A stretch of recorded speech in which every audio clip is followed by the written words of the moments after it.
É isso aí, pessoal. Vamos repartir a informação aí. Na Praia Grande tem pessoas comendo comida do lixo, dormindo na rua e tem várias igrejas aí, entendeu? Eu fui ali no Instituto Neymar, onde que é para as crianças ali, entendeu? Eu tenho o Neymar, Cristiano Ronaldo, eu vou passar essa informação para todo mundo. Pro Silvio Santos, o pessoal da Globo, do SBT, da Rede Record, Bandeirantes. Já é a quarta vez que eu passo ali no Instituto Neymar, tá fechado. Então eu repasso essa informação até chegar para ele e pros grandão aí do Barça, do Madrid, para subir aqui para Praia Grande, entendeu? Para abrir aquele instituto ali do Neymar, porque é para criança do Corinthians, do Palmeiras, do Santos, do São Paulo e para criança nordestina aí, entendeu?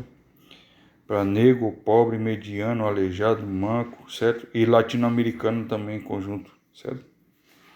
É isso aí, pessoal. Vamos começar a passar, tirar foto, reivindicar, compartilhar no Facebook, compartilhar no Kawaii, no TikTok, pro Brasil chegar a uma igualdade boa, certo? Um abraço a todos.